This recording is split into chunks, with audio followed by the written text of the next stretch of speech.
নমস্কার, আমি অ্যাস্ট্রোলজার বৈশালী সরকার। 14ই জুলাই থেকে 20শে জুলাই সারাটা সপ্তাহ আপনাদের কেমন যেতে চলেছে সেটা নিয়ে আজকে আলোচনা করব। প্রথমেই আসছে প্ল্যানেটারি পজিশন। মেষের ঘরে কোনো প্ল্যানেট নেই। দ্বিতীয়ভাবে শুক্র ইউরেনাস যুক্ত অবস্থায় রয়েছে। মিথুনে রয়েছে রবি বৃহস্পতি, বুধ রয়েছে কর্কটে, মঙ্গল কেতু রয়েছে সিংহ রাশির ঘরে এবং পূর্ণ কালসর্পদোষ সৃষ্টি হয়েছে। কুম্ভ রাশিতে গিয়ে চন্দ্র, রাহু এবং শনির সাথে বরুণ যুক্ত অবস্থায় রয়েছে। এটার ক্ষেত্রে আমি মূলত বলে থাকবো, এই কালসর্প দোষটা কিন্তু একটা ছন্ন ছাড়া দোষ কিন্তু এখানে তৈরি হয়ে রয়েছে। অর্থাৎ শনি আমরা জানি বক্রী অবস্থায় কিন্তু বক্রতা লাভ করেছে। 25শে নভেম্বর পর্যন্ত শনি বক্র অবস্থায় থাকবে। যখনই পাপগ্রহ বক্র অবস্থায় চলে যায় তার নেগেটিভ ফলদানের ক্ষমতা কিন্তু অনেক বেশি বেড়ে যায় এবং অলরেডি মঙ্গল রাহু যুক্ত কেতু যুক্ত অবস্থায় রয়েছে, যার ফলে কিন্তু পাপগ্রহের প্রভাব সাংঘাতিক রকম কিন্তু বেড়ে গেছে এবং আমরা চারিদিকে একটা অশান্তিপূর্ণ পরিবেশ।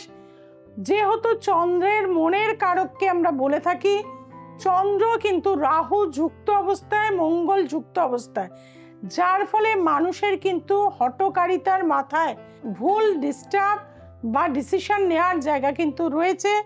প্রতিটি মানুষকে বলবো নিজেদের মধ্যে সংযম আনুন এবং চেষ্টা করুন ভগবানের পূজা করতে, আরাধনা করতে। এটাও কিন্তু মেডিটেশন এবং আমাদের পজিটিভ শক্তি বা ঊর্জা বৃদ্ধি হয়। গাছের সাথে কিছুটা সময় কাটান, গুরুজন মানুষ এবং শিশুদের সাথে কিছুটা সময় কিন্তু আপনারা কাটান। মেষ রাশির ক্ষেত্রে কিন্তু আমি যেটা দেখতে পাচ্ছি, গৃহ শান্তির জায়গা ডিস্টার্ব, হঠকারিতার মাথায় কর্মচ্ছেদ হয়ে যাওয়া। অর্থাৎ রাগের চোটে চাকরিটা ছেড়ে দিলেন কিন্তু আর পাবেন না, এখন বসে থাকতে হবে, সেইটা যেন না হয়। সাবধানে থাকতে হবে। কোনো গ্যাম্বলিং, লটারির মধ্যে ইনভেস্টমেন্ট করতে যাবেন না, জলের মতন টাকা বেরিয়ে যাবে। যেটুকু সঞ্চিত অর্থ আছে অবশ্যই সেটা রেখে দেওয়ার চেষ্টা করুন। সুগন্ধি দ্রব্য অবশ্যই ঠাকুর ঘরে দেবেন। পারলে একটা ছোট্ট আতর নর্থ ইস্ট কর্নারে কিন্তু ছিপিটা খুলে রেখে দিন, খুবই উপকার হবে।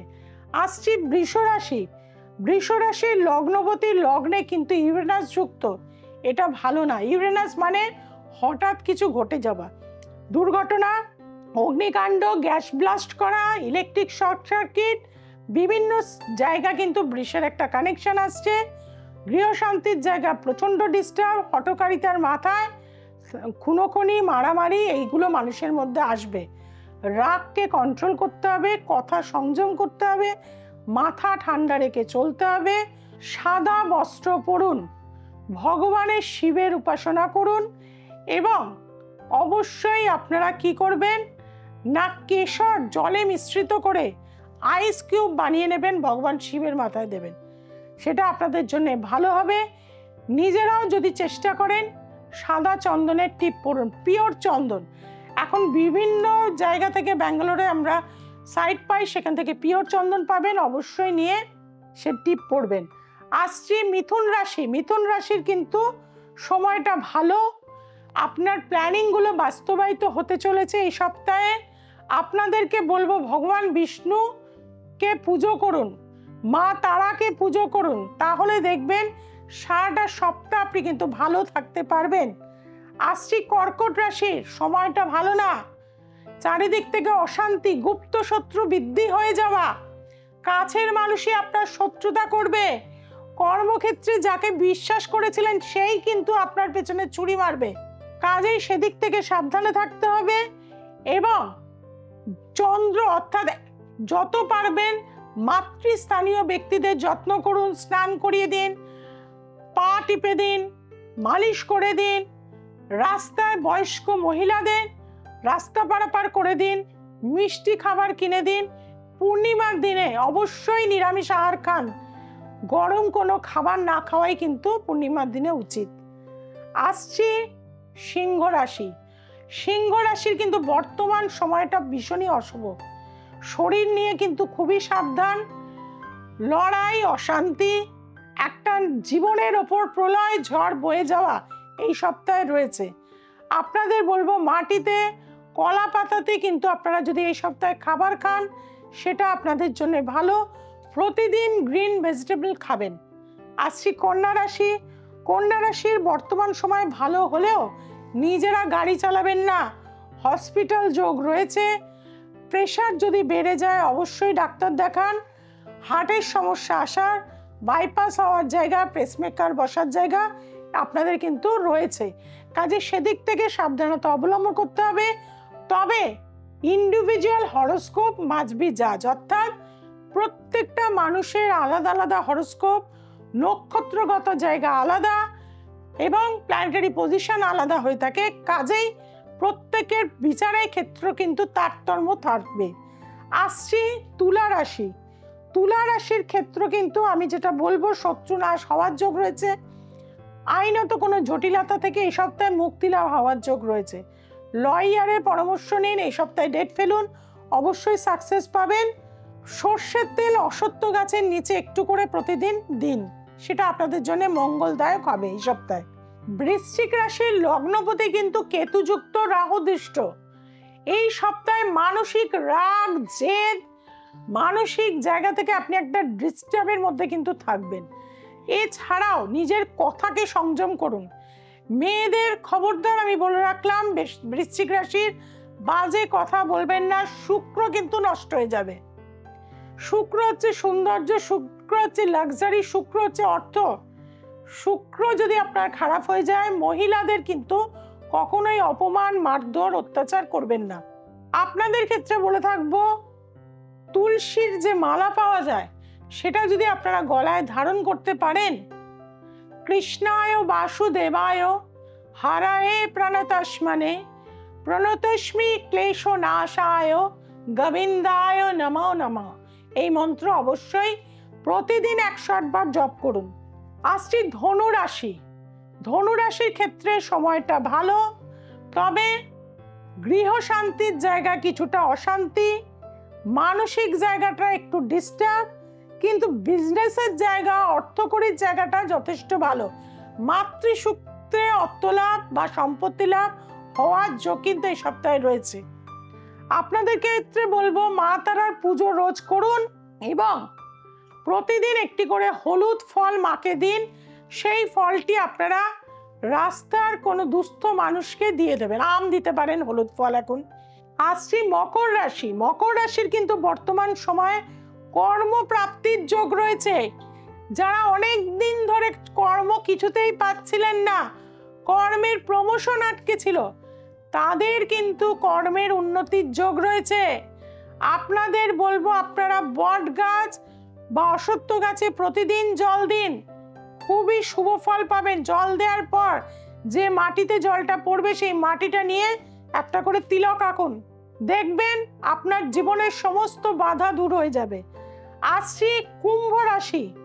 কুম্ভ রাশির ক্ষেত্রে লগ্নপতি দ্বিতীয়ায় জলরাশিতে রেট্রোগ্রেড মোশন, যার ফলে কিন্তু শরীর নিয়ে ভুগতে হবে, হসপিটাল ঘর হতে পারে। এই সময়টা সাবধানে এই সপ্তাহটা থাকুন। মহামৃত্যুঞ্জয় পাঠ করুন, ভগবান শিবের উপাসনা করুন, মন্দিরে গিয়ে সেবা দিন। ভগবান শিবকে কাঁচা দুধ দিয়ে, ঠান্ডা দুধ আপনি যদি চড়াতে পারেন সেটা ভীষণ ভালো হয়ে থাকবে। আসছি মীন রাশি। মীন রাশির ক্ষেত্রে বলবো আপনাদের এই সপ্তাহটা ভালো, তবে যারা স্টুডেন্ট রয়েছেন পড়াশোনায় মনোসংযোগ দিন। মানসিক একটা অস্থিরতা থাকবে। বুধ যেহেতু পঞ্চমে, আজ মনে হবে এটা করি, কাল মনে হবে ওটা করি, সেটা করলে হবে না। মানসিক স্থিরতায় থাকতে হবে। আস্তে আস্তে দেখবেন আপনাদের জীবনে উন্নতি হবে। প্রতিদিন আপনারা কি করবেন না, প্রতিদিন আপনারা গায়ত্রী মন্ত্র পাঠ করুন। যদি নাও পাঠ করতে পারেন সকালবেলা উঠে চালিয়ে দিন, সারাদিন চলতে থাকুক আপনার বাস্তুতে, ভীষণ ভালো উপকার পাবেন। এইভাবেই আপনারা সারাটা সপ্তাহ কাটান। আর এইভাবেই কিন্তু আমি আপনাদের সাথে থেকে আজকে কিন্তু আপনাদের প্রত্যেকটা মানুষ যারা আমার কাছে আসতে পেরেছেন বা যারা আমার অনুষ্ঠানটা শোনেন তারা বলেন, জানাতে বলেন না, আপনারা কিন্তু আগের থেকে ভালো আছেন, আর ভালো আমাদের প্রত্যেকে থাকতেই হবে। আধ্যাত্মিকতা দেশই হচ্ছে কিন্তু ভারতবর্ষ।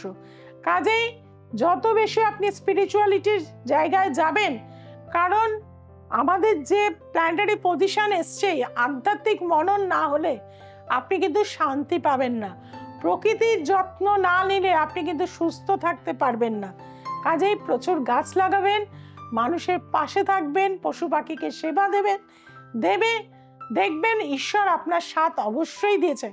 কোন রূপে এসে সে আপনাকে রক্ষা করবে আপনি নিজেও জানেন না সেটা। প্রত্যেককে বলবো পরবর্তী অনুষ্ঠানে চোখ রাখবেন।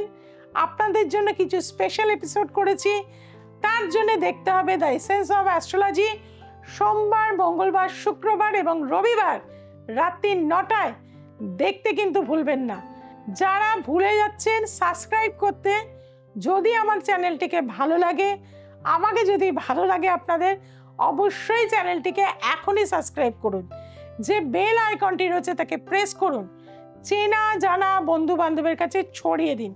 আর যারা সমস্যার সমাধান করতে চাইছেন 6290513152, আরেকটি নাম্বার 8697339671 অবশ্যই যোগাযোগ করুন। সবাই খুব ভালো থাকবেন, সবাইকে খুব ভালো রাখবেন। নমস্কার।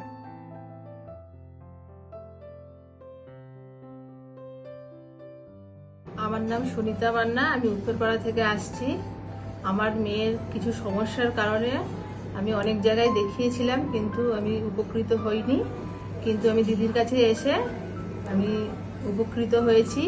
আমার মতন যারা সমস্যায় আছেন আপনারা, তারা দিদির কাছে আসুন, দিদি আপনাদেরকে সঠিক পথ দেখাবে। আমার নাম সঞ্চারী ব্যানার্জি, আমি রাজবাড়ি থেকে আসছি। তা আমার এবং আমার ভাইয়েরই দুজনেরই বাস্তুগত সমস্যা ছিল। আমাদের দুজনেরই আর কি বাড়ি ঘরেরই সমস্যা ছিল। তো আমরা দুজনেই দিদির কাছে রেমেডি করিয়েছি এবং আমাদের দুজনেরই ফ্ল্যাট হয়েছে।